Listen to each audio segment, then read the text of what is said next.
रसिको नमस्कार. कलांगण संगमेश्वरच्या फेसबुक पेजवर मी निबंध कानिटकर आपणा सर्वांचं मनापासून हार्दिक स्वागत करतो. मित्रांनो, आज चैत्र शुद्ध प्रतिपदा अर्थात गुढीपाडवा. आमच्या कलांगणच्या सर्व रसिकांना हे मराठी वर्ष सुखाचं, समृद्धीचं आणि आरोग्यदायी जावो अशी परमेश्वराच्या चरणी प्रार्थना करतो. या संपूर्ण गेल्या वर्षामध्ये कोरोनाच्या महामारीच्या निमित्तानं जे एक महामारीनं हा जो संपूर्ण जगाला ग्रासलं होतं आणि त्याचे एक विषारी ढग या संपूर्ण वातावरणामध्ये भरून राहिले होते. या आजपासून सुरू होणाऱ्या नवीन वर्षात हे ढग नाहीसे होवोत आणि पुन्हा एकदा संपन्न समृद्ध असा आमचा देश पुन्हा एकदा आम्हाला पाहायला मिळो यासाठीही परमेश्वराच्या चरणी प्रार्थना करतो. मित्रांनो, संगमेश्वर संपदा ही आमची संवाद मालिका आज 16व्या भागामध्ये पोचलेली आहे. आजच्या 16व्या भागामध्ये आम्ही या संवाद मालिकेत संवाद साधणार आहोत आंतरराष्ट्रीय ख्यातीच्या जलतरणपटू डॉक्टर निशिगंधा पोंक्षे यांच्यासोबत. मॅडम, कलांगणच्या पेजवरती आपलं मनापासून स्वागत. Thank you so much. विद्या उद्यम कला संस्कृती जिथे न काही उणे. विद्या उद्यम कला संस्कृती जिथे न काही उणे, अवघ्या भारता भूषण व्हावे असे आमुचे पुणे. माडगुळकरांनी लिहिलेल्या ह्या दोन ओळी जणू काही तंतोतंत जगल्या त्या निशिगंधा पोंक्षे मॅडम यांनी. याचं कारण, मी मूळची पुण्याची हे प्रोफाईल स्टँडर्ड येण्यापूर्वीच पोंक्षे मॅडमचा जन्म आणि तो पुण्यासारख्या ठिकाणी झाला.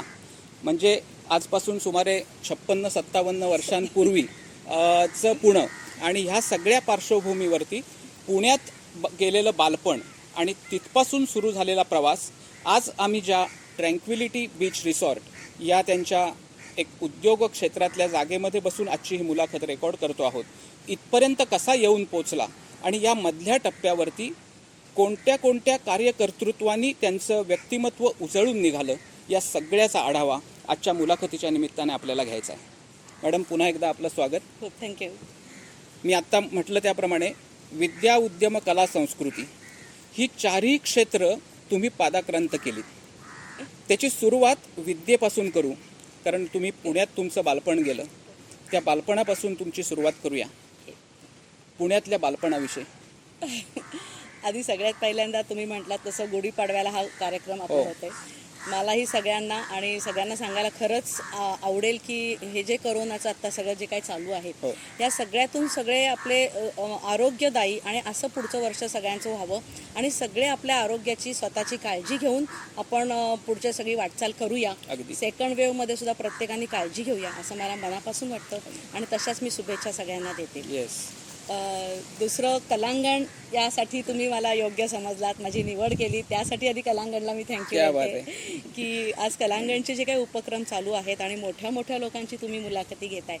खूप छान मुलाखती आयोजित केल्या जात आहेत आणि त्याबद्दल मी तुमच्या सगळ्यांची खरंच आभारी आहे. धन्यवाद. आता पुणा माहेर ते तर मी कुठेही गेले तरी पुणेकर हे अभिमानाने सांगतात की आम्ही पुणेकर आहोत. असं वेगळं त्यांच्या डोक्यावरती शिक्का मारायची गरज नसते, कारण ते पुणेकर आहेत हे कळतं सगळ्यांना. शिक्षण माझं, मी होमिओपॅथी मेडिकल कॉलेज आहे, 11वी-12वी फर्ग्युसन कॉलेज आणि बाकीचं धोंडोआ मेडिकल कॉलेजमधून मी होमिओपॅथी केलं. माझी लास्ट बॅच LCH BHMS हे नंतर, आमच्या नंतरची बॅच BHMS सुरू झालं. सो पुणा आम्ही खूप लहानपणी एन्जॉय केलं, कारण बॉर्न अँड बॉटअप पुणा. माझे आजोबा नुमवी हायस्कूलचे हेडमास्टर, त्याच्यामुळे सगळं घरातलं वातावरण शिक्षकी होतं. माझे वडील डॉक्टर, आई LIC एजंट आणि त्याच्यामुळे घरी वडील डॉक्टर असल्यामुळे सगळं असं शिस्तीत सगळं काम चालायचं. आणि लहानपणी आई मला प्रत्येक वेळी ना वेगवेगळ्या शिबिरांना पाठवायची आणि ह्या शिबिराला जा. आणि मला 2 भाऊ आणि सगळं लहानपण माझं भावांच्या बरोबर गेलं. त्याच्यामुळे भावांचे मित्र, भाऊ आणि मला मैत्रिणी कमी होत्या, कारण मी सगळ्या त्यांच्याच ग्रुपमध्ये फिरायची.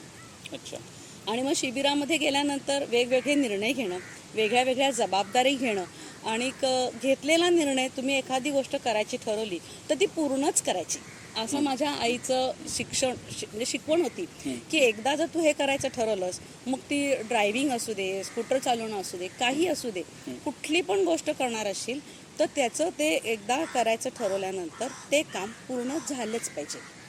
दुसरं, जबाबदारी घेता आलीच पाहिजे. एखादी गोष्टीचा निर्णय तुम्ही घ्या आणि निर्णय घेतल्यानंतर जबाबदारीने ती गोष्ट कंप्लीट करणं हे खूप महत्त्वाचं होतं. हे मला खूप लहानपणापासून दिलं. आणि माझा मामा आर्मीमध्ये होता, त्याच्यामुळे बालपण माझं सगळं आर्मीत गेलं.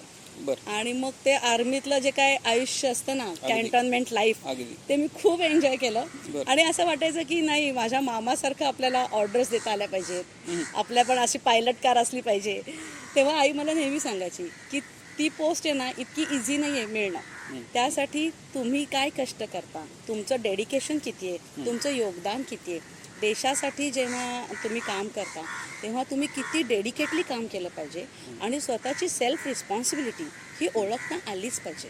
आणि त्या दृष्टीने मग आम्ही घडत गेलो, मोठे होत गेलो आणि आज या पदाला. तुम्ही हे आत्ताच सगळं तुमचं पुण्याचं बालपण सांगताना तुमच्या आईचा उल्लेख केलात.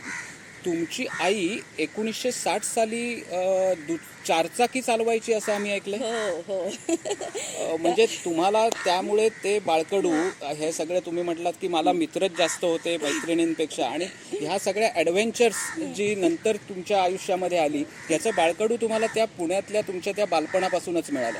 हां, असू शकेल. कारण कुठल्याही गोष्टीला भ्यायचं नाही. हां. एखाद्या गोष्टीचं टेन्शन आणि भीती घेतली की काम कंप्लीट होत नाही. बरोबर. आणि तुम्ही घाबरलात की काम होतच नाही. त्याच्यामुळे कुठलंही काम करायचं असेल तर एक तर कुठली पण मनात भीती असता कामा नाही. आणि प्रत्येक वेळी तुमच्या सबकॉन्शियस माइंडला तुम्हाला विचारता आलं पाहिजे की मी हे करते हे बरोबर आहे की नाही. तेव्हा सबकॉन्शियस माइंड हे कळत नसायचं. मग आई म्हणायची आपल्या मनामध्ये देव आहे, त्या देवाला विचार रोज सकाळी उठल्यानंतर की मला आज ही कामं करायची, ती करू का. आणि रात्री देवाला रिपोर्ट करायचा की मी ही कामं केली आहेत आणि ती बरोबर झाली आहेत का देवा सांग. आणि रात्री तुला त्याचं उत्तर मिळेल. त्याच्यामुळे ना रेट्रोस्पेक्टिव्ह विचार करणं आणि आपण काय करतोय, हे मी बरोबर करते की नाही, हे मला लहानपणापासून आईकडून शिकवण मिळत गेली. आणि 60 साली ती गाडी चालवायची. आम्हाला शाळेत सोडायला माझा जुळा भाऊ आहे, मोठा भाऊ नितीन. आणि आम्हाला शाळेत ती आम्हाला ट्रिपल सीट स्कूटरवरून शाळेत सोडायची आणि 4 व्हीलर घेऊन ती गाडी घेऊन आम्हाला शाळेत सोडायची आणायची. त्याच्यामुळे मला वाटतं मी जन्मल्यापासून 4 व्हीलरमध्ये फिरते. मित्रांनो, मी सुरुवातीला उल्लेख केला ह्यांचा परिचय करून देताना की आंतरराष्ट्रीय कीर्तीच्या जलतरणपटू असा. अर्थातच त्या आंतरराष्ट्रीय कीर्तीच्या जलतरणपटू आहेतच, त्याच्यात कुठलीच शंका नाही आणि त्याच्याबद्दल मी त्यांच्याशी बोलणारच आहे. पण डॉक्टर निशिगंधा पोंक्षे म्हणजे केवळ आंतरराष्ट्रीय कीर्तीच्या जलतरणपटू एवढ्यापर्यंतच मर्यादित नाही, तर त्याच्यासाठी त्याच्यापूर्वी त्या डॉक्टर आहेत. त्यांनी आत्ता त्याचा ओझरता उल्लेख केला की मी होमिओपॅथी कडून मधली डिग्री पुण्यामध्ये असताना घेतली आणि पुण्यात होमिओपॅथीची डिग्री घेतल्यानंतर वैद्यकीय व्यवसाय करत असताना पुण्यापासून रत्नागिरीपर्यंतचा झालेला प्रवास. पुण्याहून रत्नागिरीला कशा आलात? म्हणजे तो काळ एक थरारक अनुभव आपण म्हणूया. कारण जन्मतः पुणं, सगळं शिक्षण पुणं, आमचा सगळा ग्रुप सायकलवरून फिरणं, स्कूटरवरून फिरणं. कारण मी बाबांची लाडकी, त्याच्यावेळी मला लुना घेऊन दिली होती. त्यावेळी लुना होत्या, स्कूटरी नव्हत्या. आणि मग लुना घेऊन आम्ही फिरायचो. आणि आमचं अल्टिमेट फिरण्याचं ठिकाण म्हणजे चांदणी चौक. चांदणी चौकाच्या पुढे पुणं संपायचं. सो तिथपर्यंत फिरणं, सायकलवरून जाणं, युनिव्हर्सिटीत, असं सगळे आम्ही उद्योग केलेले आहेत. आणि मग ह्याच्यामधून डायरेक्ट खेडेगाव. तर कॉलेजमध्ये मिस्टर भेटले, म्हणजे आमचं लव्ह मॅरेज.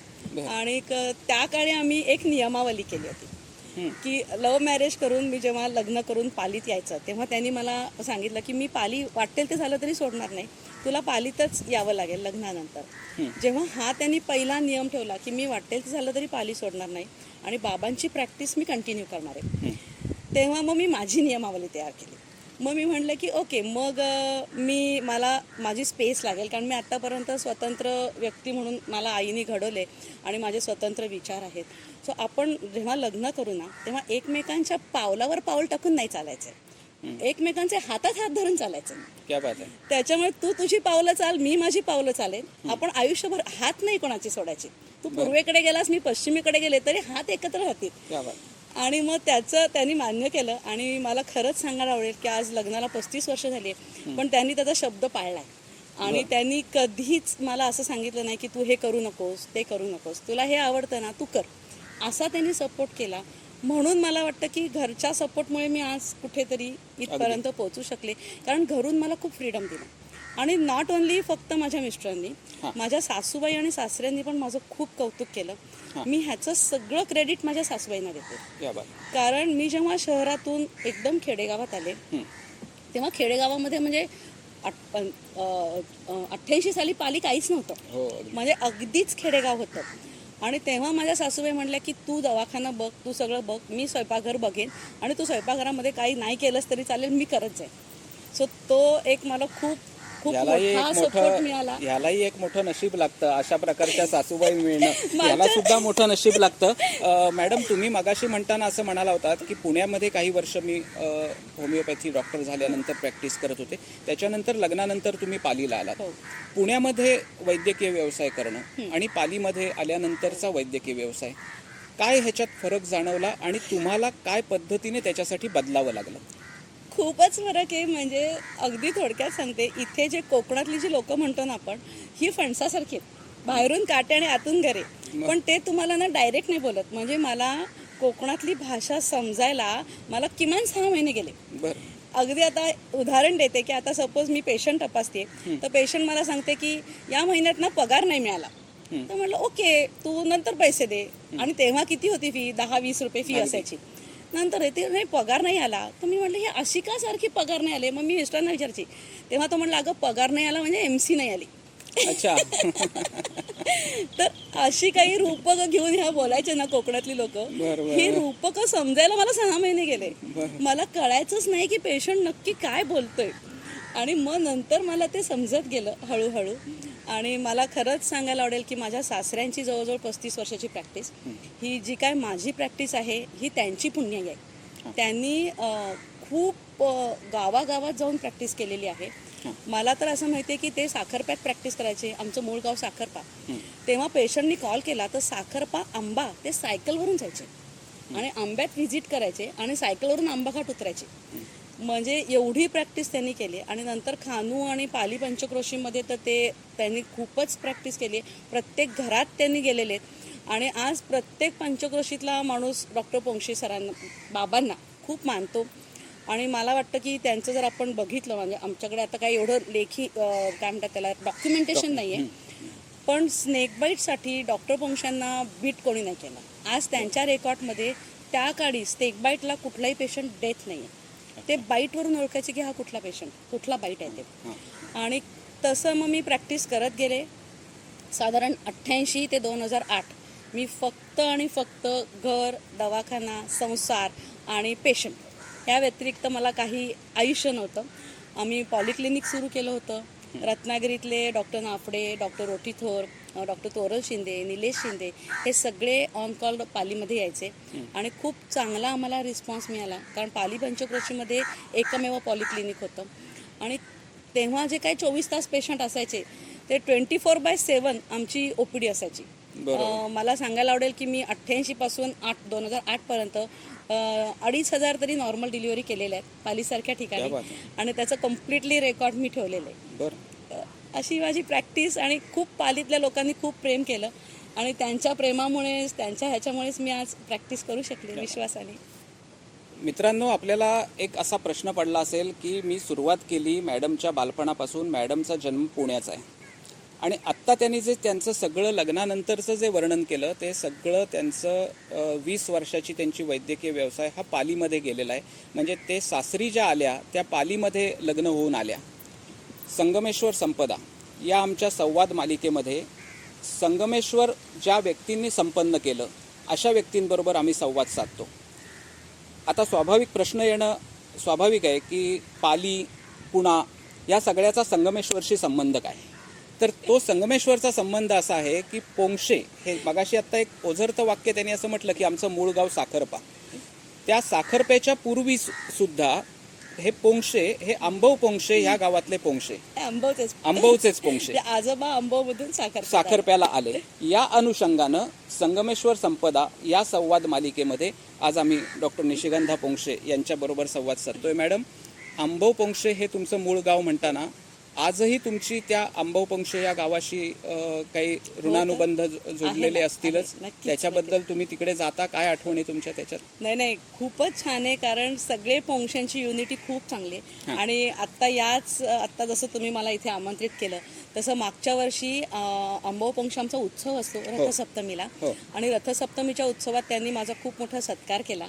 आणि तेव्हा मी काय काय अचिव्हमेंट्स केल्या, मला जमल्या करायला, त्याचं एक प्रेझेंटेशन मी तिथे स्टेजवरती केलं होतं. आणि खूप खूप प्रेम करतात सगळे पोंक्षे, आणि कुठल्याही पोंक्षांना ते अगदी सपोर्ट करतात. सो मला अभिमान आहे मी पोंक्षी असल्याचा. क्या बात आहे. मी आत्ता ह्याचा उल्लेख मुद्दाम एवढ्यासाठीच केला की ज्या महिलेनं आपलं नाव आंतरराष्ट्रीय स्तरापर्यंत नेलं, ती संगमेश्वरची सून आहे, हे यातून मला फक्त सांगायचं होतं आणि म्हणून मी या गोष्टीचा उल्लेख केला.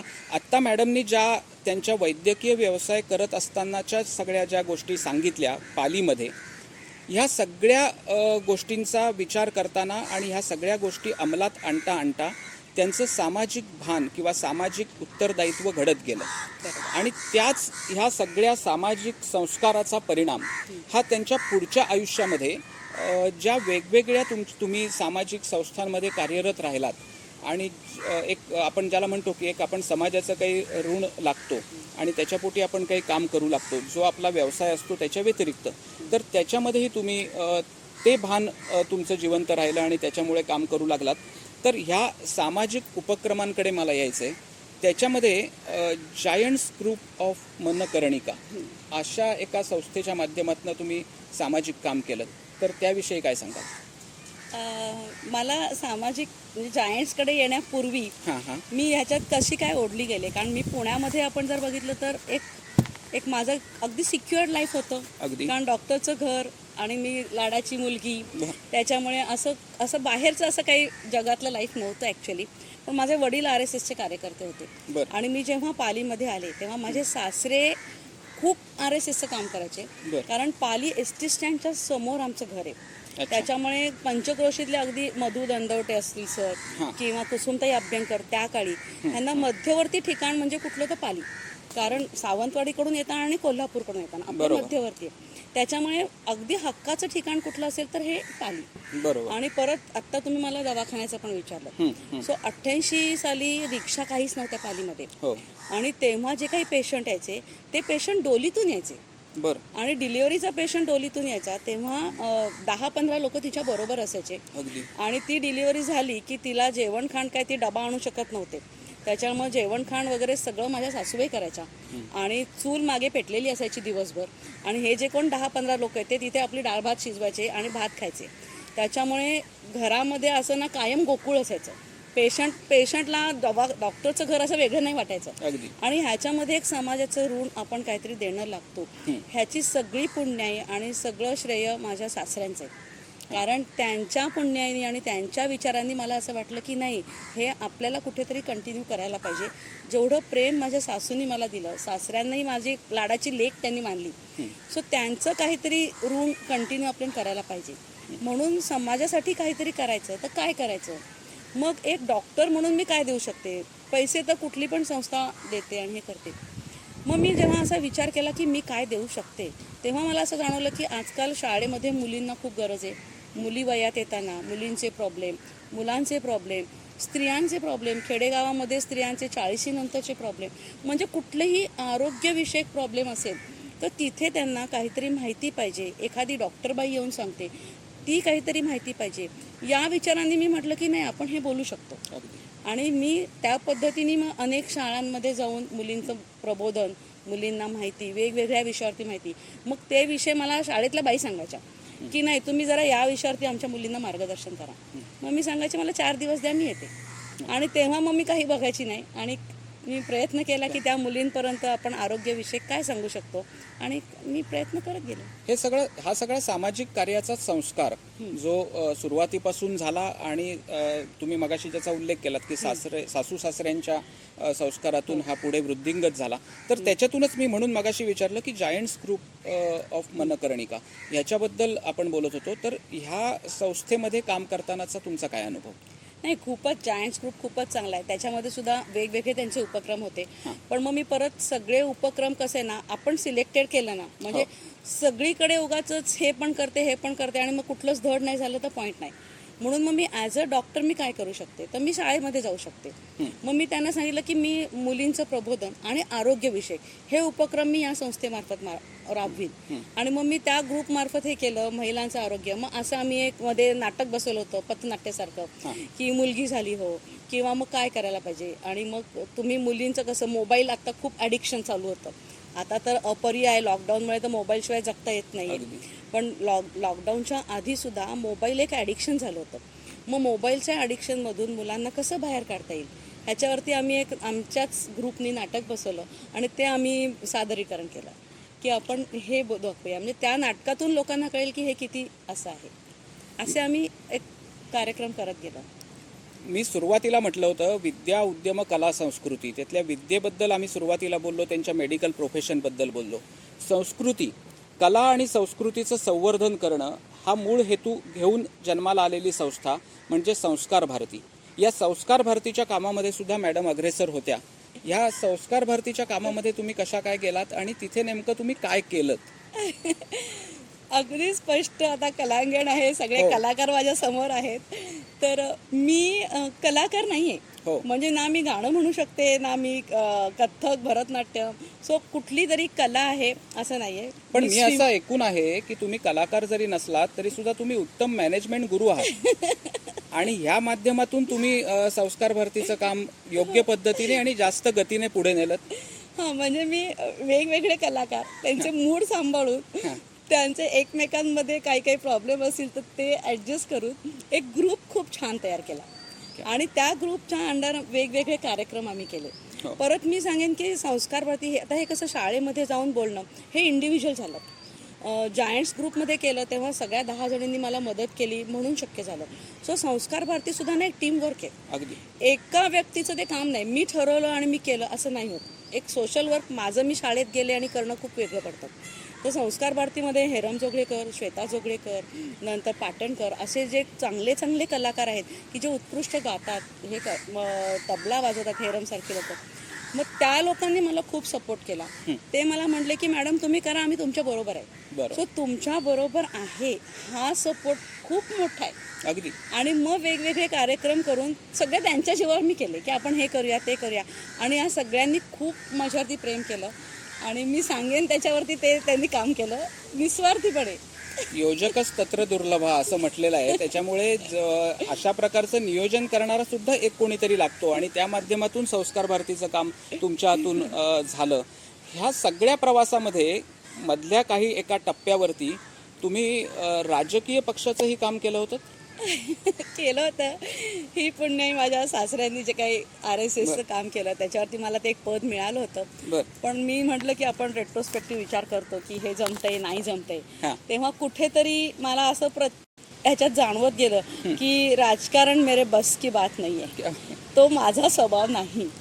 आणि मग मी सोयीस्कररित्या 3 वर्ष झाल्यानंतर मी सांगितलं की आता मला पुढचं पद नकोय आणि मला हे नाही जमणार, सोशल वर्कच करायचे तर मी माझं ह्याच्यातून करेन.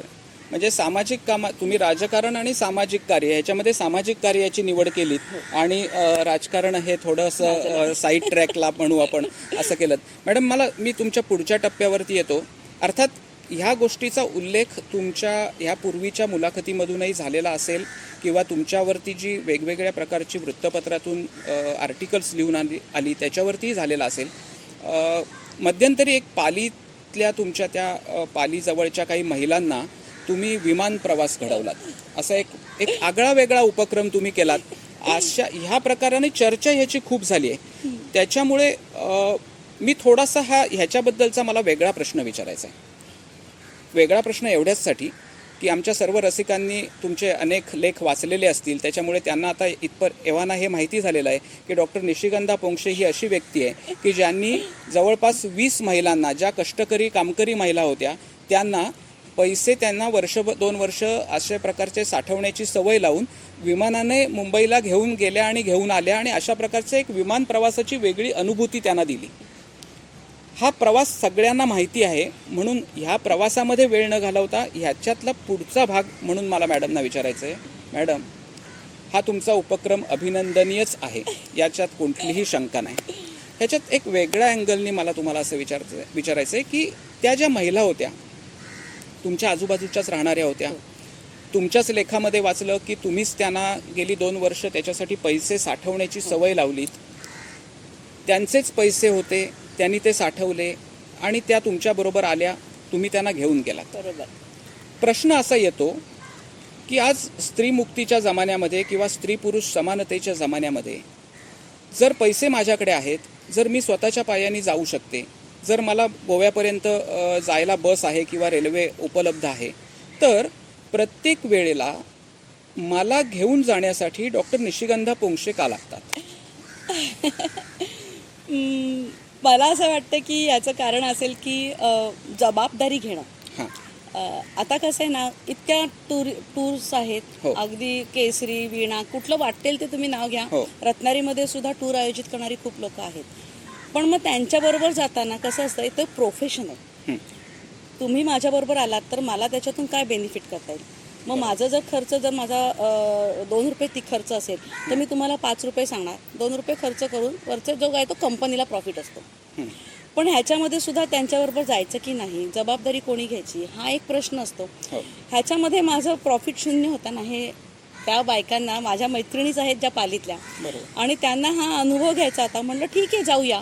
सो मी माझं तिकीट त्याच्यामध्ये काढलं आणि मी जबाबदारी घेतली. तो कोणीतरी जबाबदारी घेणं आणि त्यांना घेऊन जाणं. जेव्हा त्या गावातल्या बायकांना कळलं की डॉक्टरबाई जाते आणि आपली वहिनी चालली आहे, मग त्याच्यानंतर त्या 10 जणी तयार झाल्या की वहिनी तुम्ही आहात ना, मग मी येते. आणि असं जेव्हा विश्वास आपण एखादा क्लिअर केला, मला वाटतं जबाबदारी आणि विश्वास हे दोन्ही हातात हात घालून असतात. अगदी.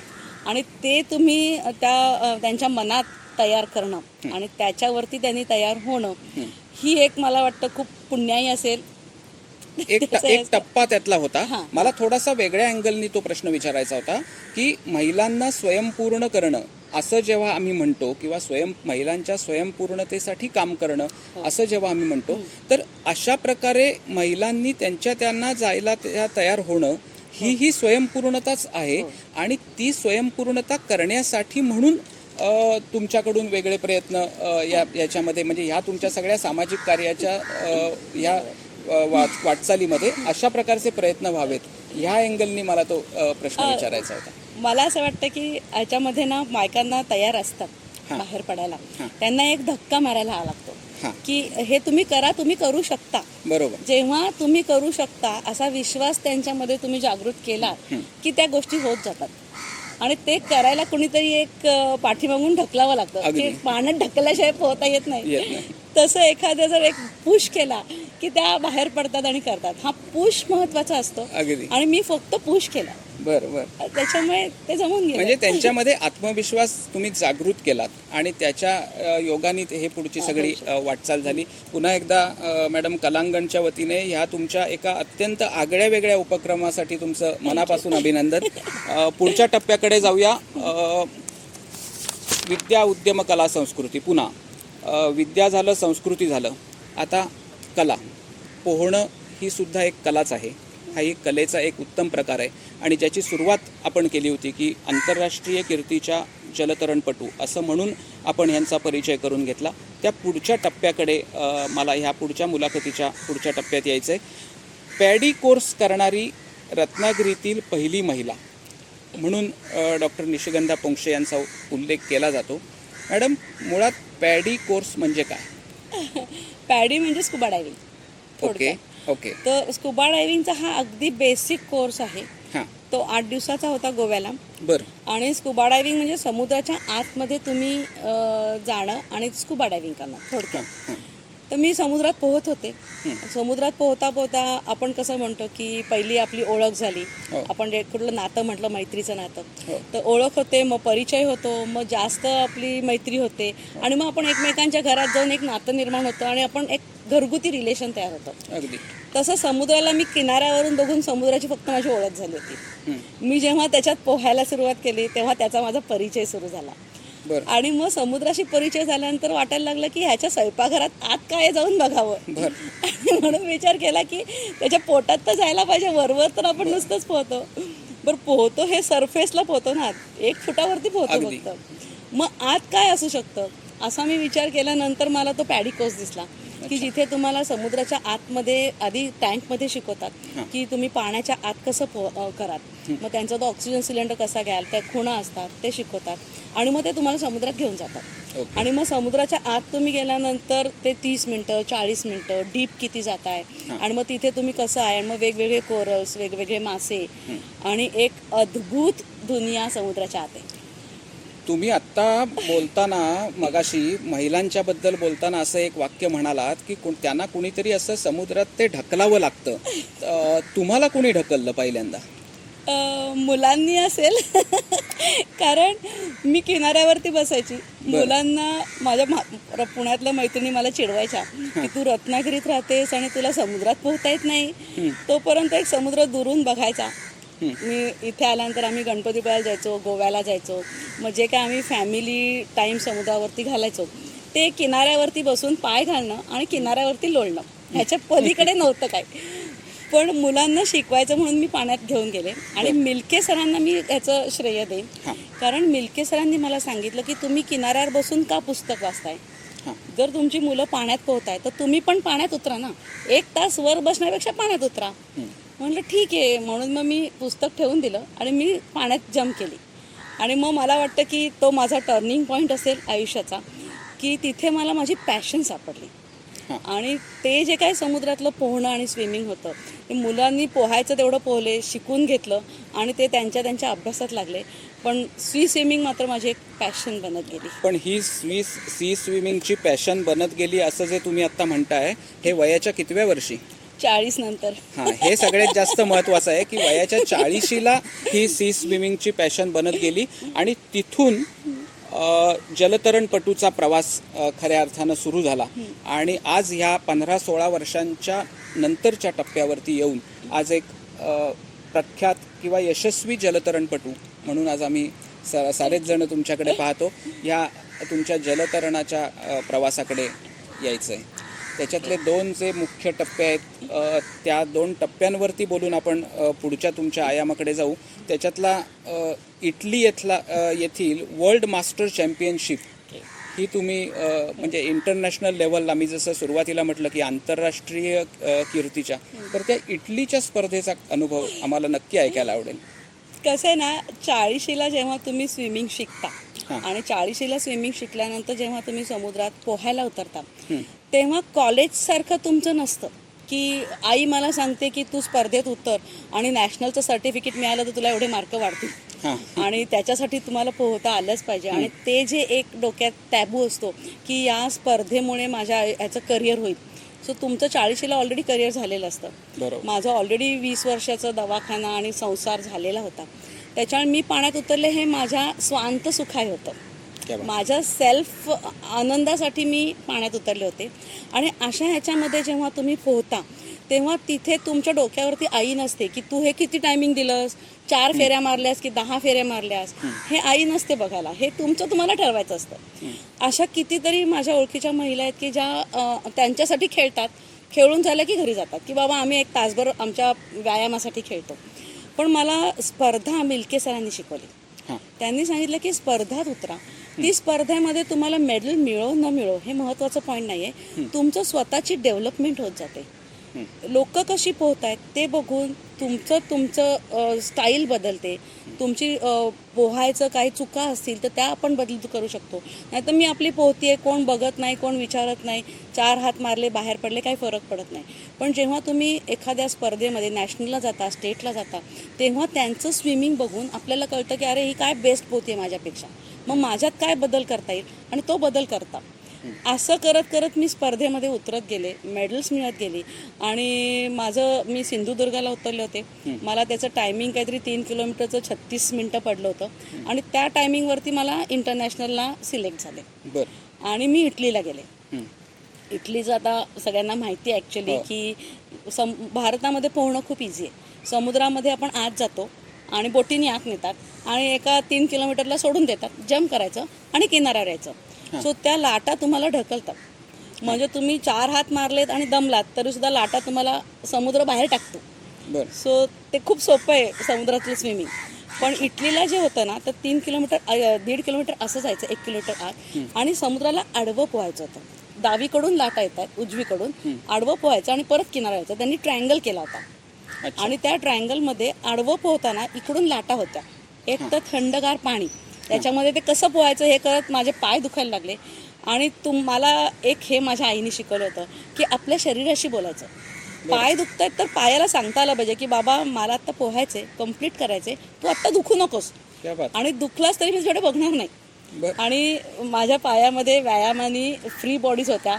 40+ डिजनरेटिव्ह चेंजेस हाडांमध्ये सुरू झालेले होते आणि फ्री बॉडी माझ्या गुडघ्यात होती. आणि त्याच्यामुळे मला गुडघा हलवता येईना आणि पोहता येईना. आणि 90 मिनिटाचं टायमिंग होतं आणि मला पाय हलवताच येत नव्हते. मी हात मारत होते आणि रेस्क्यू होत्या, त्यांना दिसलं की मला पाय मारता येत नाही. तर ते म्हणले चला बाहेर, तुम्हाला पोहता येत नसेल तर.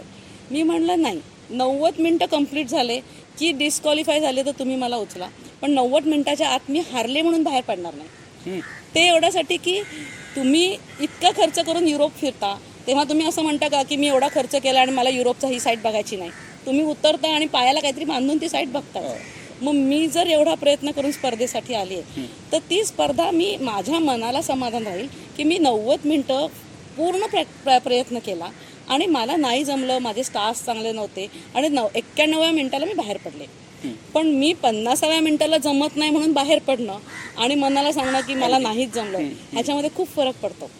आणि मग म्हणलं नाही, 90 मिनटं कंप्लीट करायचीच. आणि 70 मिनिटात मी आले आणि भारतातली मी त्या वयोगटामध्ये 3 किलोमीटर जाणारी पहिली महिला. अच्छा. आणि 89 माझं वर्ल्ड रँकिंग आलं. क्या बात. पण ह्या स्पर्धेने त्याच्यामुळे तुम्हाला लढायला शिकवलं. मला लढायला शिकवलं. मला समुद्राने एक लढवय्या दाखवली की मी.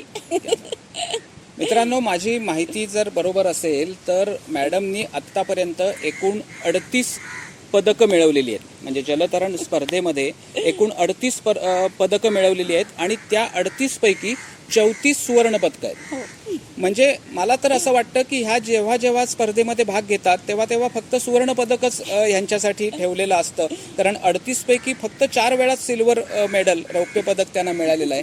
यातली 2 सुवर्ण पदकं ही कझाकिस्तानच्या त्या आशिया कप स्पर्धेमध्ये तुम्हाला मिळाली. त्या आशिया कप स्पर्धेचा अनुभवाबद्दल बोलून आपण तुमच्या पुढच्या विषयाकडे जाऊया. कझाकिस्तान आणि आशिया कप हा माझ्या आयुष्यातला खूप, मला वाटतं की तो एक टप्पा आहे की त्या टप्प्याला आता बास. आपण म्हणतो ना, आता मी जसं दवाखान्यातून रिटायर झाले तसं या टप्प्याला मी ठरवलंय की आता मी रिटायर होणार, कारण ते माझं स्वप्नपूर्ती होती. बरं. इतके जे काही मेडल्स मिळाले, ही मेडल्स माझी इंडिव्हिज्युअल मेडल्स होती. इटलीला गेले काय किंवा ही 38 मेडल जी टँकमध्ये आम्ही पोहोचतो ती मास्टर्स ग्रुप होता. कारण मी 40ला शिकले होते. 20 वर्षाच्या मुलाला माझं कम्पॅरिझन होऊ शकत नाही. पण त्याच्यामध्ये जी काही मेडल्स मिळाली ती सगळी माझी इंडिव्हिज्युअल होती. तेव्हा प्रत्येक वेळी मला असं दिसायचं की एखाद्या आपण स्पर्धेमध्ये आपण टीव्हीवर बघतो तेव्हा आपली टीम इंडिया चिअरअप करते आणि खेळाडू पळतोय, तेव्हा मी विचार करायची की मला टीम इंडिया कधी चिअरअप करेल आणि मी भारतासाठी कधी करू शकेल. आणि ते माझं स्वप्नपूर्ती होती की मला कझाकिस्तान चान्स मिळाला. रन स्विम रन ही स्पर्धा होती. बीट युअर स्टॅमिना हे माझं ब्रीद होतं की काही करायचं तर आपल्यातली जी शक्ती असते ना ही देवाने प्रत्येकाला दिलेली आहे. त्या शक्तीला आपल्याला ओळखता आलं पाहिजे आणि ती शक्ती योग्य चॅनलनी गेली पाहिजे. डोंगरावरून पडणारा धबधबा आहे, त्याला जर तुम्ही जनरेटर लावलं तरच त्याच्यातून वीज निर्माण होते. जनरेटर नाही लावलं तर ते पाणी फुकट जातात. सो जर तुमच्या एनर्जीला तुम्ही योग्य चॅनलाइज केलं तर त्याच्यातून खूप चांगल्या गोष्टी निघू शकतात. आणि जर ते केलं तर त्याच्यातून बेनिफिट मिळू शकतो. मला वाटतं हेच मी डोक्याशी ठेवलं की जर मी असं केलं, मी योग्य दिशेला गेले तर मला त्याच्यातून मिळू शकतं. आणि रन स्विम रन वयाच्या 50शीला मी पार्टिसिपेट केलं. कारण इटलीनंतर माझे 4-5 वर्ष घरातल्या जबाबदाऱ्या होत्या, मुलीचं लग्न होतं, त्यामुळे सगळं असंच विदाऊट व्यायाम झालं. आणि मी याच्यात पार्टिसिपेट केल्यानंतर नॅशनलला गोल्ड मेडल मिळालं आणि मी आशिया कपला सिलेक्ट झालो. तिथे 4 वेळा धावायचं होतं. म्हणजे धावणं, पोहणं, शूटिंग, परत धावणं, पोहणं, शूटिंग असं इंटू 4 टाइम्स असं ते राऊंडमध्ये करायचं होतं. आणि थर्ड राऊंडला मला जमलं की आता मी परत धावणं शक्य नाही. धावले तरी पाण्यात उडी मारायची, गार पाण्यात, आणि पोहून परत बाहेर यायचं आणि परत शूटिंग करून परत धावायचं. बापरे. मी सांगितलं की आय एम टायर्ड आणि आता मला जमत नाही, असं मी धावता धावता ओरडून सांगितलं आमच्या कोचला. खासनी सर होते, ते म्हणले no run for the nation. आणि ते जे रन फॉर द नेशन होतं ना, हे कुठेतरी आत क्लिक झालं की अरे मी भारतासाठी पार्टिसिपेट केले आणि मी माझे पाय दुखतायत आणि जमणार नाही कसं म्हणू शकते, हे मला जमलंच पाहिजे. आणि मग वयाच्या 55व्या वर्षी मी ते कंप्लीट केलं. आणि कंप्लीट केल्यानंतर एंडला मी जेव्हा कंप्लीट करून कोसळले तेव्हा तिथल्या सगळ्या रेफरी होत्या, त्या धावत आल्या आणि त्या म्हटल्या की हे इंडियाचं स्पिरिट आहे. क्या बात. आणि मला खूप आनंद वाटतो की तिथे ते निशीचं स्पिरिट नव्हतं, तिथे त्या टीम इंडियाचं होतं. आणि भारतासाठी मी हे करू शकले, ह्याचं क्रेडिट मला वाटतं टीमचं आहे. अगदी. आणि त्या टीममुळे मी हे करू शकले. सो ते सगळं गोल्ड मेडल टीमचं आहे. म्हणजे ते मगाशी तुम्ही जसं म्हणालात की पाय दुखायला लागल्यानंतर मी पायाला सांगितलं की आत्ता मला थांबायचं नाहीये, तसं हे जे देशप्रेम आहे, एक राष्ट्रप्रेम आहे आणि त्या देशाचा झेंडा तिरंगा हातात घेण्याचा जो एक वेगळाच आनंद आहे. तर ह्या सगळ्यातनं हे झालं. तुम्ही आत्ता मॅडम म्हणताना असं म्हणालात की ते माझं निवृत्तीकडे झुकण्याचा, हा कझाकिस्तानचा हा सगळा प्रवास जो होता तो निवृत्तीकडे झुकण्याचा होता. या सगळ्या टप्प्यावरती रत्नागिरीमध्ये मॉडर्न पॅन्थॅलॉन असोसिएशन हे कार्य, ह्याचं कार्य तुम्ही सुरू केलं. म्हणजे अर्थातच तुम्ही स्वतः 40शी नंतर ह्या सगळ्या तुमच्या प्रवासाला सुरुवात केलीत, पण आज जी तरुण मुलं आहेत किंवा लहान मुलं आहेत तर ह्यांच्यासाठी हे कार्य, कारण तुम्ही आत्ता बोलताना जे एकंदर सगळं धावणं पोहणं आणि परत हे आम्हाला ऐकून सुद्धा दमायला झालं, ते कसं हे सगळं एका वेळेला करत असतील, तर हे सगळं विलक्षण आहे. तर ह्या असोसिएशनच्या तुमच्या कार्याबद्दल ओके, कसं आहे ना, ही जी आत्ता माझी रन स्विम रन जी होती ती मॉडर्न पेंटाथल फेडरेशन ऑफ इंडियाच्या तर्फे आयोजित केलं होतं. सो ही नवीन नाही, ॲक्च्युली ऑलिम्पिक लेवलचे हे गेम्स आहेत, पण हे अजून तेवढे प्रचलित नाही झाले. अजूनही आपल्याकडे स्विमिंग स्पर्धा होतात, रनिंग स्पर्धा होतात आणि ह्या सगळ्या शालेय स्पर्धा होतात, पण या मॉडर्न पेंटाथल फेडरेशनच्या स्पर्धा आपल्याकडे अजून होत नाहीत. म्हणजे मला पण ही स्पर्धा व्हॉट्सअपवर कळली. बरं. पण मग मी विचार केला की जर ही स्पर्धा मला व्हॉट्सअपवरती करून जर मी या वयात जाऊ शकते, तो लहान मुलापासून 8 वर्षापासून 60 वर्षापर्यंत 90 वर्षापर्यंत कोणी ह्याच्यात पार्टिसिपेट होऊ शकतं. ही ऑलिम्पिक लेवलचा गेम आहे, मग तो आपण रत्नागिरीमध्ये का आणायचा नाही. मग जेव्हा मी त्याचा विचार केला तेव्हा मला रत्नागिरीतले आपले सगळे, परत त्याच्यामध्ये हेरम जोगळेकर, श्वेता जोगळेकर, डोंगरे, पाटणकर, अशा मी, निलेश शिंदे सर, तोरल मॅडम, असं मी 11 जणांची टीम केली. त्याच्यामध्ये GGPSचे किरण जोशी, मयेकर सर, त्या सगळ्यांनी उत्स्फूर्तपणे प्रतिसाद दिला की आम्ही येतो, आपण हा गेम इथे आणूया. आणि मग मी मॉडर्न पेंटाथॉन असोसिएशन ऑफ रत्नागिरी अशी संस्था स्थापन केली आणि त्याच्या अंडर आम्ही मुलांच्या स्टेट लेवलच्या स्पर्धा घेतल्या. त्या रन स्विम रन अशा स्पर्धा होत्या. आणि मला सांगायला आवडेल की आपल्या रत्नागिरीमधले तनया मिल्के आणि मधुर शेलार या दोघी स्टेट लेवलला सिलेक्ट झाल्या. परत हे जे डेडिकेशन आणि ही जी मुलं आहेत खेळाडू, ह्याचं पण मला वाटतं मिल्के सरांकडे मी शिकले आणि आज मिल्के सरांचा वारसा त्यांचा मुलगा महेश मिल्के चालवत आहे. आणि महेश मिल्के ज्या डेडिकेटली मुलांना घडवत आहेत, मला असं एक वेळ नक्की आहे की त्यांच्या ट्रेनिंगमुळे रत्नागिरीतली मुलं ऑलिम्पिकला सहज पोचू शकतील. इतक्या डेडिकेटली ते शिकवत आहेत आणि ते मुलांना तयार करत आहेत. ती मुलं ही धावली आणि स्विमिंग केलं. सो मिल्के सरांचा वारसा महेश मिल्के चालवत आहेत आणि ते आज महेश मिल्के आपल्या मॉडर्न पेंटाथॉन असोसिएशनचे हेड कोच म्हणून आहेत. आणि त्याच्यामुळे माझं असं स्वप्न आहे की या मुलांनी रत्नागिरीमध्ये मेडल्स मिळवावीत, त्यांनी स्टेटला जावं, नॅशनलला जावं, वर्ल्ड चॅम्पियनशिपला जावं आणि ती जी काही मेडल्स मिळतील ती माझीच असतील. सो माझ्या मेडल्समध्ये मी त्या मुलांचे मेडल्स कॅल्क्युलेट करेन. हाही तुमचा मोठेपणाच आहे की अशा प्रकारे एक आधी मुळात अशा प्रकारचं एक मोठं कार्य तुम्ही उभं केलं रत्नागिरीमध्ये, रत्नागिरीसारख्या शहरामध्ये, आणि त्याच्यात पुन्हा हे स्वप्न ठेवणं की माझ्या असोसिएशनमधल्या विद्यार्थ्यांनी मिळवलेली मेडल्स ही माझी मेडल असणं, हे मोठं स्वप्न ठेवणं, हाही एक मोठेपणाच तुमचा आहे. मॅडम, तुमच्या पुढच्या विषयाकडे जाताना ह्या सगळ्या प्रवासाच्या दरम्यान तुम्ही प्रदूषणमुक्त कोकण या संकल्पनेतून सायकल प्रवास असा एक विषय केला होता. तर हा नक्की विषय काय होता आणि त्याच्या मागचा तुमचा उद्देश काय होता? निलेश शिंदे सर, डॉक्टर निलेश शिंदे, आमची वीरश्री ट्रस्ट आहे आणि त्यांच्या अंडर आम्ही आदल्या वर्षी आम्ही एक जनरल फिरायला म्हणून युरोपला गेलो होतो सायकलवरून आणि ती सायकल टूर होती. तर त्याच्यामध्ये जेव्हा आम्ही युरोप फिरलो तेव्हा निलेश सरांच्या डोक्यात आलं की रत्नागिरी कोकण इतकं सुंदर आहे तर कोकणात का नको. मग जेव्हा आम्ही असा विचार केला तेव्हा लक्षात आलं की प्रदूषण मुक्त कोकण हे घेऊया. आज आपण जर बीचवरती गेलो किंवा कुठेही गेलो तर आपल्याला एक NGO आली आहे, ते बीच साफ करतायत, ते तुमचं हे साफ करतायत. मग आमच्या डोक्यात आलं की NGO का हवी बीच साफ करायला, ही प्रत्येकाची सेल्फ रिस्पॉन्सिबिलिटी आहे. आपण जेव्हा एखादी गोष्ट खातो किंवा काय झालं ते प्लॅस्टिक, तो कचरा आपला आपण जर उचलून आत आणला आणि प्रत्येक व्यक्तीने जर हे केलं तर बीच खराब होणारच नाही. आणि नॉट ओन्ली बीच, रत्नागिरी असू दे, कोकण असू दे, आज कोकणाला इतका समृद्ध समुद्र किनाऱ्याचा वारसा आहे आणि खरोखर जर पावसाळ्यात तुम्ही आलात तर कोकण म्हणजे कॅलिफोर्निया. मग अशा कोकणला आपण प्रदूषण करायचं आणि त्याच्यामध्ये कचरा आणि हे समुद्र खराब करायचा, त्याच्यापेक्षा जर आपण प्रत्येकाने सेल्फ रिस्पॉन्सिबिलिटी ठेवली आणि साफ केलं तर काय करता येऊ. आणि मग त्यासाठी एक सायकल, मग रत्नागिरी टू गोवा सायकल असा आम्ही 3 दिवसाचा प्रवास केला. आमच्याबरोबर रेस्क्यूला टीम होती, जिद्दी ग्रुप होता आणि खूप सुंदर झाला तो प्रवास. तुम्ही स्वतः रत्नागिरी पासून गोव्याला सायकल जेव्हा जमलं नाही तेव्हा माझी सायकल मी टेम्पोत टाकली, पण मोस्ट ऑफ द सायकल मी चालवली. हाही एक वेगळा अनुभव. रत्नागिरीपासून गोवा म्हणजे जवळपास मला वाटतं 250-300 किलोमीटर चा सायकलवरून प्रवास करणं हाही एक वेगळा अनुभव आहे. असाच एक वेगळा अनुभव गोवा ते मुंबई शेडाच्या बोटीचा प्रवास ह्यातून पण मिळाला होता. कसा होता अनुभव? समुद्राशी रिलेटेड कुठली पण गोष्ट असली ना की ती माझ्या हृदयाच्या जवळची असते. अगदी स्वाभाविक. त्यामुळे समुद्रातून एक प्रवास असं एक पुन्हा स्वप्न होतं माझं. हा प्रश्न विचारायचा मुख्य उद्देश असा की नेहमी तुम्ही समुद्रात असता आणि ह्या वेळेला तुम्ही बोटीत म्हणजे समुद्राच्या वर होतात, म्हणून या दोहोत तुम्हाला काय फरक जाणवला, म्हणून या अर्थाने हा प्रश्न विचारला.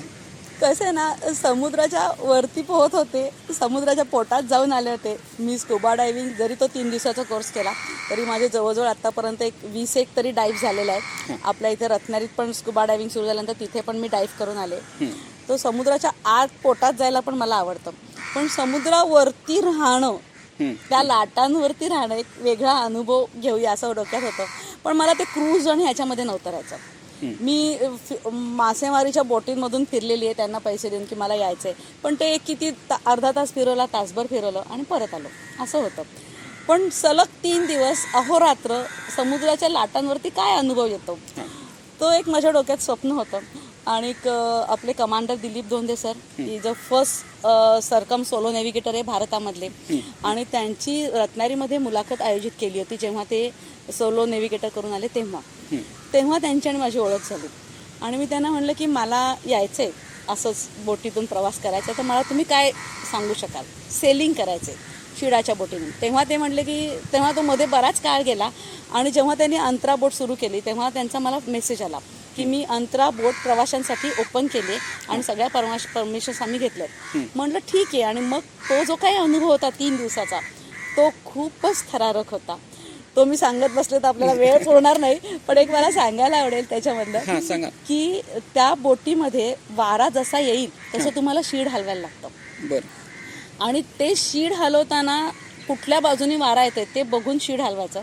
आणि आम्ही जेव्हा रत्नागिरी कोस्टल क्रॉस करून मुंबई साईडला गेलो तेव्हा वारा एक 5-7 नॉटिकलनी आला की तो चांगला असतो, पण तो 12 आणि 13 आणि 20 नॉटिकलला गेला की तुफान लाटा येतात आतमध्ये. आणि जेव्हा लाटा येतात तेव्हा त्या लाटांवरती एक त्याला व्हाईट हॉर्स म्हणतात, कारण पांढरा फेस असतो आणि व्हाईट हॉर्स त्याला म्हणतात. आणि त्या इतक्या लाटा होत्या की आमची बोट इतकी वॉबल होत होती, वर खाली होत होती. आणि सर डोंदे सर म्हटले की ह्याला ना व्हाईट हॉर्स म्हणतात. मग आम्ही घोड्यावर आहोत की बोटीत आहोत असे आम्ही जवळजवळ अर्धी रात्र आम्ही त्या घोड्यावरती होतो. ह्या प्रश्नामागे अजून एक थोडासा अंतरंगातला विषय असा होता की मगाशी मुलाखतीची तयारी करताना मॅडमशी सहज गप्पा मारत होतो आणि त्या गप्पा मारताना एक विषय त्यांनी असा सांगितला की एका ठिकाणी त्यांना एक कठीण प्रसंगाला सामोरं जावं लागलं. सर्वसाधारणपणे माणूस जेव्हा संकटात सापडतो तेव्हा तो देवाची आराधना करतो, आपली श्रद्धा जिथे असेल त्याची आराधना करतो, असं नेहमी आपल्याला पाहायला मिळतं. मॅडम बोलता बोलता असं म्हणाल्या की ज्या वेळेला मला असं लक्षात आलं की आता मला भयंकर काहीतरी संकट आलं आणि आता ह्याच्यातून मला बाहेर पडायचं आहे, तर तेव्हा मी समुद्राची आराधना केली, समुद्राला नमस्कार केला असं त्यांनी सांगितलं. म्हणजे समुद्र हा त्यांना देवाच्या ठिकाणी आहे असा त्यांचा सांगण्याचा हेतू होता. आणि म्हणून या पार्श्वभूमीवरती मॅडम विचारतो की समुद्रातलं नेमकं काय खुणावतं, म्हणजे समुद्राची अथांगता, समुद्राची शांतता की समुद्राचा अवखळपणा? प्रश्न खूप अवघड आहे. आणि समुद्र कन्येला तो नक्कीच सोपा असणार. काय आवडतं म्हटलं तर मला त्याचं सगळंच रूप आवडतं. आत्ता जर तुम्ही या सीझनमध्ये बघितलं तर तो खूप शांत आहे. हो. जर तुम्ही पावसाळ्यात बघितलं तर ते रौद्ररूप असतं.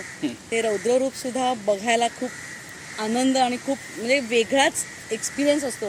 किती रौद्र होऊ शकतो. आणि कधी तो अवखळ असतो, कधी नटखट असतो, कधी प्रेमळ असतो. तर सगळेच त्याचं रूप मला आवडतं. पण मग तो मला काय देतो असा जर आपण विचार केला की काय समुद्र मला देतो, तर मला असं वाटतं की समुद्राने मला खूप आनंद दिलाय. आणि आपण जेव्हा समुद्रात पोहायला जातो तेव्हा पोहायला जाताना आपण सगळं ओझं काढून ठेवतो आणि तुम्ही फ्री होऊन पोहायला जाता. जर तुम्ही मानेवरती ओझं घेऊन गेला तर तुम्ही पोहू शकणार नाही. मला वाटतं मनातले निगेटिव्ह विचार, टेन्शन्स आणि अनेक प्रॉब्लेम्स हे जर मनात असेल तरी सुद्धा तुम्ही पोहू शकत नाही. म्हणजे त्यासाठी तुमचं मन खूप पॉझिटिव्ह पाहिजे. तर पॉझिटिव्ह मनाने तुम्ही पोहायला गेलात तर ते खूप तुम्हाला तरंगत ठेवतो. अगदी. आणि मला वाटतं की समुद्राने मला खूप पॉझिटिव्ह राहायला क्या शिकवलंय. बात. कारण जर मनामध्ये टेन्शन असेल तर पोहताच येणार नाही. तसंच जसं त्यांनी आपण पाण्यात जेव्हा तुम्ही असो ना, हे इट्स अ सोलो गेम म्हटलं तर तुम्ही जेव्हा आत जाता तेव्हा तुमच्या आजूबाजूला कोणी नसतं. टँकमध्ये तुम्ही 4 लोकांशी बोलू शकता, हो. पण समुद्रात तुम्ही कोणाशी बोलू शकत नाही. मग तुम्ही कोणाशी बोलता तर तुमच्या मनातल्या विचारांशी बोलता. क्या बात. आणि मग मनात सगळ्यांच्या मनामध्ये ना आपण जर एक हे बघितलं तर निगेटिव्ह विचार असतातच. त्या निगेटिव्ह विचारला ओव्हरकम करायला मला समुद्राने शिकवलं. क्या बात. आणि आपण काय करतो की निगेटिव्ह विचार जे असतात ना हे आपण कुठेतरी दाबून ठेवतो की नाही आत्ता नाही, मी हॅपी दिसली पाहिजे. पण तरी जर आपण सबकॉन्शियस माइंडमध्ये ते निगेटिव्ह विचार असतातच. ते निगेटिव्ह विचारांना 2 हात करायला आणि त्यांना नाहीसं करायला मला समुद्राने शिकवलं. क्या बात. त्यामुळे खूप स्टेबल राहता येतं. स्टेबल राहिल्यामुळे काय होतं की तुम्ही 24 तास काम करू शकता. जेव्हा तुम्ही मनामध्ये खूप टेन्शन्स असतील, विचार असेल, त्रास असेल, तर आपण थोडंसं काम केलं तर मनामध्ये विचार असेल तर आपण म्हणतो नाही मी आता दमले, मी थकले, आता मी नाही करू शकत. बरं. ते शरीर नाही थकत, ते मन थकतं.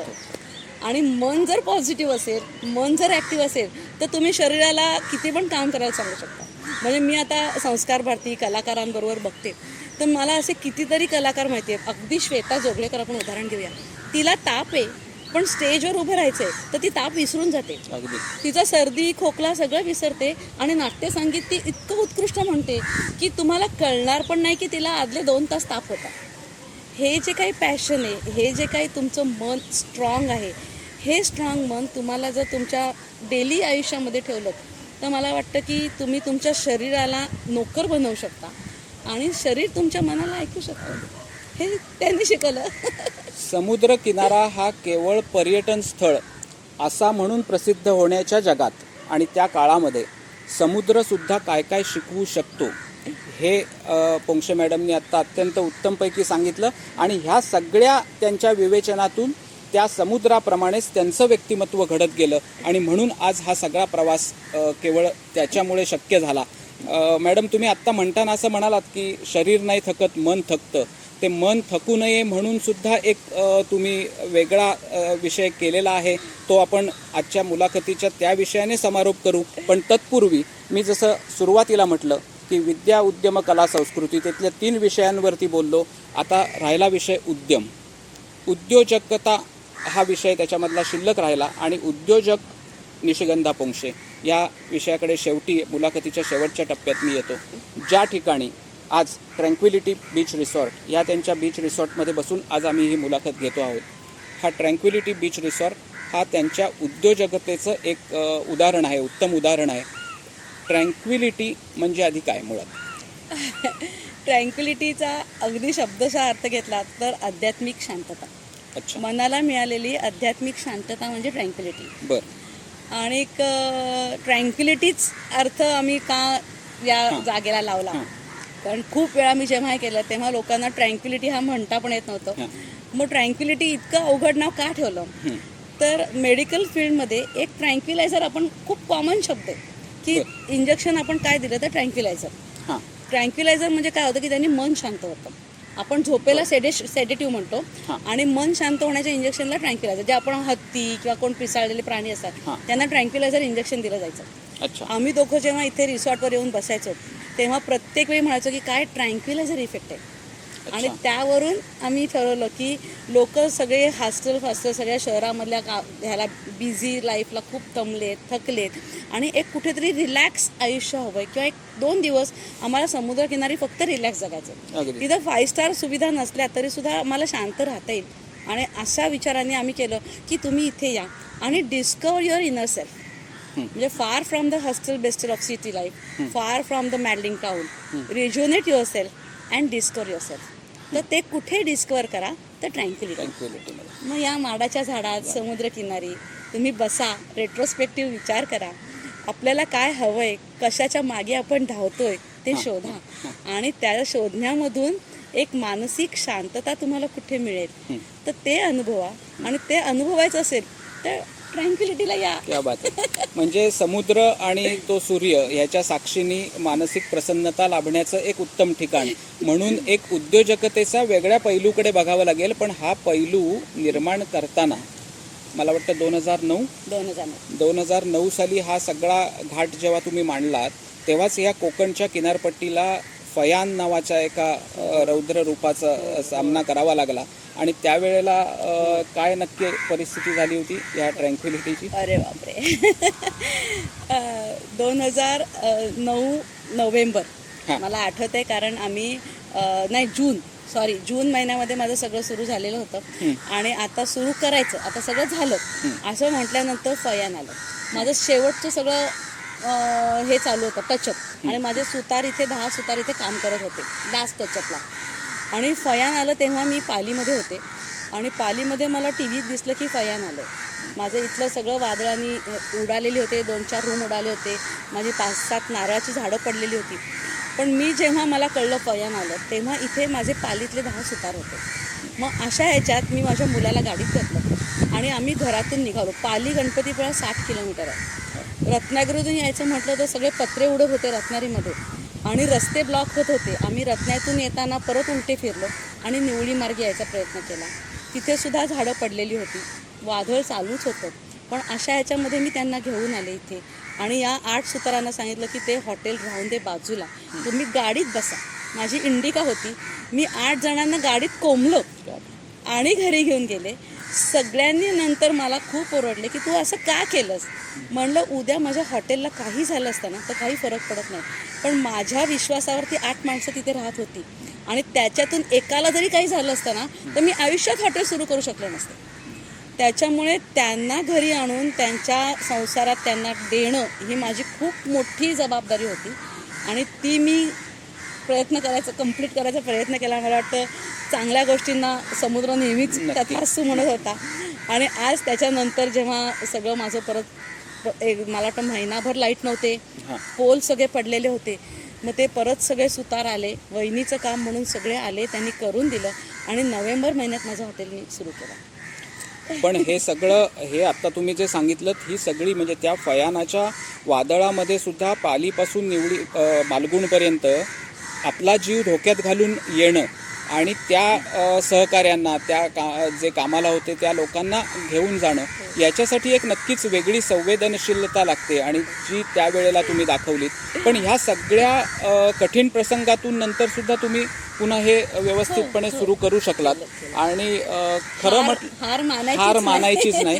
खरं म्हटलं तर इथे एखादी स्त्री गडबडून गेली असती किंवा काय म्हणतो आपण त्याला की कच खाल्ला असता एखाद्या सामान्य स्त्रीने, पण तिथे तुम्ही गडबडलात नाही किंवा कच खाल्लात नाही.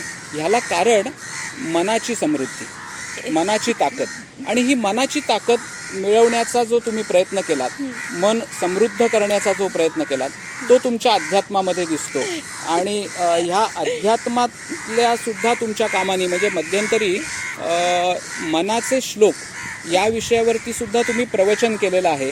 तर हा काय म्हणजे या आत्तापर्यंत या आत्ताच्या सुमारे 1 तासाच्या मुलाखतीमध्ये आपण जेवढे विषय बोललो ह्या सगळ्यापेक्षा अजिबातच वेगळा विषय असा हा सगळा तुमचा मनाचा श्लोक आणि त्याचा अभ्यास याचा आहे. तर ह्याच्याबद्दल काय सांगाल? परमार्थ आणि अध्यात्म अभ्यासावरती मी फार नाही बोलू शकत, हो. कारण आत्ता मी सुरुवात केली आहे. पण मला खरंच आवडेल की समुद्राने मला काय दिलं असं जेव्हा प्रश्न येतात हो. तेव्हा समुद्राने मला सत्ता, संपत्ती, यश, कीर्ती, प्रतिष्ठा, मान, सन्मान हे सगळं दिलं. पण त्या सगळ्यांच्या बरोबर सगळ्यात महत्त्वाचं काय दिलं तर मला सद्गुरू डॉक्टर देशमुख काकांची भेट घडवून दिली. बरं. ती इथेच या किनाऱ्यावरती मालवणच्या किनाऱ्यावर मला त्यांची भेट झाली आणि त्यांनी मला सांगितलं की तू कशासाठी जगतेस ह्याचा तू विचार केलायस का? नरदेहाचं महत्त्व काय आहे? मग तू पहिले समर्थांचं वाङ्मय वाच. आणि मी जसं समर्थांचं वाङ्मय वाचत गेले तेव्हा समर्थ रामदास स्वामींनी काय दिलंय आपल्याला हे बघून आपण त्याच्यातले ना म्हणजे एवढ्या अथांग समुद्राच्या किनाऱ्यावरचा एक रेतीचा कण सुद्धा आपण नाही घेत. एवढं ते वाङ्मय वाचत गेल्यानंतर मी आधी त्याच्यातलं हार्डली किती वाचलं. सो मी अगदी एक कणभर त्याच्यातलं वाचले. मनाचे श्लोक, दासबोध हे वाचायचा मी प्रयत्न करते. ते मुरणं आणि आत जाणं खूप लांबची गोष्ट आहे, पण मी प्रयत्न करते. पण असं जरी तुम्ही म्हणालात तरी मनाश्रेष्ठ धारिष्ठ जीवी धरावे हा समर्थांचा उपदेश तुम्ही वेळोवेळी अंगीकारलेला दिसतो आणि त्या बळावरच हा सगळा तुमचा प्रवास उभा राहिलेला दिसतो. मॅडम, मला मुलाखतीच्या समारोपाकडे यायचं आहे. ह्या सगळ्या तुमच्या एवढ्या संपन्न प्रवासाबद्दल बोलत असताना एक गोष्ट वारंवार उल्लेखात येत होती आणि ती तेवढीच खरी होती की मन आणि शरीर या दोन्ही गोष्टी जर तुमच्या समृद्ध असतील, सशक्त असतील तर माणूस यशाचं वेगवेगळी शिखरं गाठू शकतो आणि आपल्या आयुष्यामध्ये सुखी समाधानी जीवन व्यतीत करू शकतो. शरीर आणि मन यांच्या तंदुरुस्तीने, या दोघांच्याही सारख्याच तंदुरुस्तीने आयुष्य परिपूर्ण करण्याचा जो तुमचा संकल्प आहे या संकल्पाविषयी मुलाखतीच्या ह्या अत्यंत अगदी शेवटच्या टप्प्यात काय सांगाल? कसं ना, फिटनेस खूप महत्त्वाचा आहे. मला वाटतं फिटनेस मी 5 गोष्टीत मोजते. माझं ते मी एक ब्रीद वाक्य आहे 5 गोष्टीचं फिटनेस. एक तुमचं शारीरिक फिटनेस जो खूप महत्त्वाचा आहे. समर्थ रामदास स्वामी पण त्याला शक्तीची उपासना म्हणतात. तर एक शारीरिक फिटनेस पाहिजे, कारण शरीर हे आपलं मशीन आहे जे तुम्हाला तुमच्या ध्येयापर्यंत पोहोचवतं. जर तुम्ही शरीराकडेच दुर्लक्ष केलं तर तुमचं मन स्टेबल राहणार नाही, कारण मनाला कुठेतरी बॅक ऑफ द माइंड माझा पायच दुखतोय, हातच दुखतोय होत असतं. मग शरीर फिट पाहिजे. शरीराबरोबर सगळ्यात महत्त्वाचं तुमची मन फिट पाहिजे. मानसिक संतुलन म्हणजे सायकोसोमॅटिक आजार जे मी दवाखान्यात बघते, पेशंटमध्ये बघते, त्याच्यामध्ये तुमचं मन जर खूप स्ट्रॉंग असेल तर तुमचं शरीर तुमचं नोकर बनणार आहे. त्याच्यामुळे मन स्ट्रॉंग, स्टेबल, शांत खूप महत्त्वाचं आहे. जर तुमचं मन स्ट्रॉंग असेल, स्टेबल असेल तर तिसरा फिटनेस म्हणजे तुमचा सामाजिक फिटनेस. तुम्ही समाजामध्ये किती फिट आहात. तुम्ही आता समर्थ म्हणतात की चांगलं वागा, चांगलं बोला आणि वाईट आहे ते तुम्ही करू नका. मग हे कशासाठी तर सामाजिक फिटनेस खूप महत्त्वाचा आहे. मग तुम्ही समाजामध्ये तुम्ही जितकं पॉझिटिव्ह लोकांसाठी निस्वार्थीपणे करता तेवढेच ते आपल्याला ब्लेसिंग किंवा आशीर्वाद देतात. जिथं त्यांना कळतं की इथे हिचा काहीतरी स्वार्थ आहे ते कळतं कोणालाही. पण जर तुम्ही निस्वार्थी बुद्धीने करता तर समाजामध्ये पण तुमचा फिटनेस खूप परफेक्ट राहतो. म्हणजे समाजाचं एक ऋण आपण देतो. तिसरा फिटनेस आहे आपलं पर्सनल लाईफ. मी, माझी मुलं, माझं घर. तिथे जर तुम्ही आनंदी असाल तर ते तुम्हाला, तुमचं घर तुम्हाला पुढे जायला खूप मदत करतं. म्हणजे माझी सासूने जसं मदत केली, माझी आई माझ्या बरोबर उभी राहिली. आज त्या दोघी माझ्या आयडॉल आहेत. मला त्यांच्यासारखं बनायचं आहे. किंवा आता मी जे रिटायर झाले या 2 वर्षात, कारण मला आता नातू झाला आहे. मग माझ्या मुलींनी मला सांगितलं की आई आम्ही आजीकडे वाढलो, कारण माझ्या आजी सासूबाईंनी मुलांना वाढवलं. मग आम्ही आजीकडे वाढलोय तर माझ्या मुलाला आजी हवी आहे. मग म्हणलं ठीक आहे. म्हणजे आता त्याच्यासाठी मी रत्नागिरीला सगळ्या गोष्टीतून रिटायर झाले आणि मी आता आजीची भूमिका करते. म्हणजे तुमचं घरातलं तुमचं फिटनेस पाहिजे, एक सोशल आपण पर्सनल लाईफ म्हणतो. आणि सगळ्यात महत्त्वाचं तुमचं अंतर्मनातलं फिटनेस. तुम्ही जर अंतर्मनात म्हणजे अगदी प्रायव्हेट लाईफ की जिथे तिसरी व्यक्ती कोणी नाही आहे, फक्त मी आणि माझ्याशी संवाद आहे. म्हणजे रेट्रोस्पेक्टिव्ह जेव्हा मी माझ्याशी बोलते तेव्हा मी विचार करते की मी हे योग्य करते का. मग मी माझ्या अंतर्मनाला आपण त्याला म्हणूया की सबकॉन्शियस माइंडला म्हणूया किंवा आतमध्ये असलेल्या देवाला म्हणूया, जे काय आपल्याला वाटेल ते, त्याला जेव्हा मी विचारते की मी हे बरोबर करते का, आणि तिथे जर मला उत्तर येत असेल की निशी हे तू बरोबर करतेस आणि ह्याच्यात काही चुकत नाही आहे, तर मी तिथे आनंदी असते. आणि जेव्हा मी तिथे आनंदी असते तो आनंद सगळीकडे ट्रान्समिट होतो आणि या चारही गोष्टीत तो आनंद ट्रान्समिट होतो. सो मला वाटतं, मी पर्सनली त्याच्यावरती जगते की मी माझ्या मनाला रोज रात्री विचारते की बाळ तू आनंदी आहेस, तर म्हणतो हो मी आनंदी आहे, माझं सगळं छान आहे. की तो आनंद माझ्या सोशल लाईफमध्ये येतो, प्रायव्हेट लाईफमध्ये येतो, शरीरावर येतो, मनात येतो. आणि आपण आणि मला असं जाता जाता हो नक्की ही एक वेगळीच संकल्पना तुम्ही आत्ता मांडून गेलात मॅडम, की मी माझ्या मनाला विचारते की तू आनंदी आहेस का, आणि मग तो आनंद ट्रान्सफर होतो. तर ही एक अत्यंत वेगळी संकल्पना आहे. आमच्यासह अनेकांनी, माझी रसिकांना सुद्धा विनंती आहे की हा नक्की ह्याचा विचार करून आणि ही आचरणात आणण्याचा प्रयत्न करून पाहावा. जसं ज्या पद्धतीनं त्यांनी आचरणात आणला आणि त्यांचं आयुष्य संपन्न झालं, सुखी समाधानाचं आणि आनंदी झालं. कारण ही अवस्था ही शरीरापेक्षा सुद्धा मनाची अवस्था आहे, आनंदी असणं ही. आणि मनाची आनंदी अवस्था येण्यासाठी एक वेगळी उंची गाठावी लागते, एका वेगळ्या पातळीवरती जायला लागतं. ती पातळी तुम्ही गाठली, ती उंची गाठली. तर हे तुम्ही जरी नाही म्हटलात तरी हा तुमचा विनय आहे. पण एकंदर हा सगळा तुमचा प्रवास जो पाहता, ह्या सगळ्या अशा प्रकारच्या कुठल्या तरी शक्तीशिवाय हे केवळ अशक्य आहे. मॅडम, मुलाखतीचा समारोप करताना शेवटी काय सांगाल? शेवटची एक मी कविता असं नाही म्हणता येणार, एक 4 ओळी मी लिहिल्या, 2 मिनिटाचं वाचून दाखवते. हे डेडिकेशन सगळ्या माझ्या 50शीच्या बायकांना मी देते. कारण ज्या 50शीच्या बायका आहेत त्यांनी विचार करावा. खरं तर हे तरुण वयात पण विचार करायला पाहिजे, पण 50शीच्या बायका अजूनही संसारात अडकलेल्या आहेत, मुलं बाळं बाहेर पडलेली आहेत, सुना आलेल्या आहेत. ह्याच्यामध्ये आपण नक्की काय हवंय हा विचार करून किती गोष्टीत किती अडकायचं आणि कशाच्या मागे धावायचं हा ठरवूया. मी र जोडून लिहिलेलं आहे, ही कविता नाही आहे, पण थोडंसं. पण या निमित्ताने हा एक अजून तुमचा आणखीन एक आयाम आम्हाला समजला की तुम्ही कविता किंवा असं अशा प्रकारचं काव्य म्हणू शकत, अगदी लिखाण म्हणू त्याला, असं काही करू शकता. जरूर. का धावतो आपण सतत बदलत असणाऱ्या या संसारात? का अडकत जातो आपण? धावणारा मी कोण आहे हे जाणून घ्यायचा कधी प्रयत्न केला का आपण?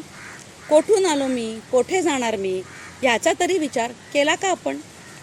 अशा अशाश्वत जगात जिथे कोणताच क्षण दुसऱ्या क्षणासारखा नसतो, अशा अशाश्वत जगात जिथे कोणताच क्षण दुसऱ्या क्षणासारखा नसतो, असे असताना सारखं सारखं आपण तिथेच का गुंतत जातो?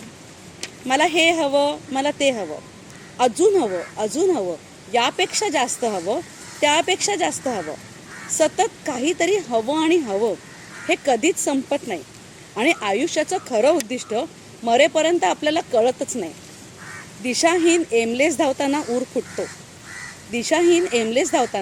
फुटतो, जगण्याचा सगळा आनंद तिथेच संपून जातो. नजरेच्याही पलीकडे फक्त आनंद आणि आनंदच आहे. नजरेच्याही पलीकडे फक्त आनंद आणि आनंदच आहे. तो शोधण्यातच मनुष्याच्या जीवनाचे खरे सार्थक आहे. आनंद स्वरूप आत्म्याचा शोध घेऊन त्या पूर्णत्वात विलीन व्हावे. जणू काही नदीने समुद्रात विलीन व्हावे आणि समुद्रच होऊन जावे. हेच आयुष्याचे उद्दिष्ट ठेवले तर धावण्याचा कंटाळा येणार नाही. श्वास कितीही फुलला तरी त्याची भीती वाटणार नाही. धावायचेच आहे तर ऊर फाटून घेऊन का रडावे? प्रत्येक क्षणाचा आनंदाने आस्वाद घेऊन का नाही जगावे? अचानक एका अनोळखी वळणावर सद्गुरू भेटतील. अर्थहीन जगण्याला खूप छान दिशा दाखवतील. धावताना पण मजा येऊ शकते हे आपल्याला शिकवतील. या सुंदर जीवनात आनंदाचे रंग भरावेत. सर्वांशी प्रेमाने वागावे, आनंद देत जगावे. छोटेसे आहे आयुष्य आपले, आनंदाचे गाणे गावे. गाता गाता एक दिवस आनंदच होऊन जावे. आनंदच होऊन जावे. आनंदी कसं जगावं ह्या म्हणजे त्या जरी म्हणत असल्या की मी ते रला ट करून जुळवलंय, तर त्याच्यापेक्षा सुद्धा आनंदी कसं जगावं याचं एक उत्तम तत्वज्ञान त्यांनी या आत्ताच्या त्यांच्या मुक्तचिंतनातूनच आपल्या रसिकांसमोर मांडलेलं आहे. आणि अगदी त्याच्या पुढे जाऊन सांगायचं तर हे तत्वज्ञान मी मगाशी म्हटलं तसं विद्या, उद्यम, कला, संस्कृती या सगळ्या आघाड्यांवरती त्यांनी प्रत्यक्ष जगून दाखवलं. आणि हे जगताना मन आणि शरीर या दोन्हींचा अत्यंत उत्तम संगम साधून आणि त्याची समृद्धता साधून एक यशस्वी जीवन कसं जगता येतं हा एक वेगळा आदर्श विशेषतः आजच्या महिलांच्या पुढे. आणि आत्ता त्यांनी जसं म्हटलं की हे 55 किंवा 50 वर्षाच्या पुढच्या महिलांना मी डेडिकेट करते, तर ह्या सगळ्या महिलांच्या पुढे हा आदर्श त्यांनी घालून दिलेला आहे. या सगळ्या आपल्या संपन्न आणि समृद्ध वाटचालीसाठी आमच्याकडून तुम्हाला पुन्हा एकदा मनापासून खूप खूप शुभेच्छा. मॅडम, आज तुम्ही आमच्या कलांगणसाठी वेळ दिलात आणि ही मुलाखतीला आपण आलो याच्याबद्दल कलांगण संगमेश्वरच्या वतीने आपले मनापासून आभार मानतो. मित्रांनो, संगमेश्वर संपदा या आमच्या संवाद मालिकेतला आजचा 16वा भाग. आजच्या 16व्या भागामध्ये आम्ही संवाद साधला आंतरराष्ट्रीय ख्यातीच्या जलतरणपटू डॉक्टर निशिगंधा पोंक्षे यांचेसोबत. ज्या मंडळींनी संगमेश्वर संपन्न केलं, ज्यांनी संगमेश्वर समृद्ध केलं, अशाच एखाद्या महानुभावासोबत संगमेश्वर संपदाच्या पुढील भागात पुन्हा लवकरच भेटू. तोपर्यंत खूप खूप धन्यवाद. नमस्कार. नमस्कार.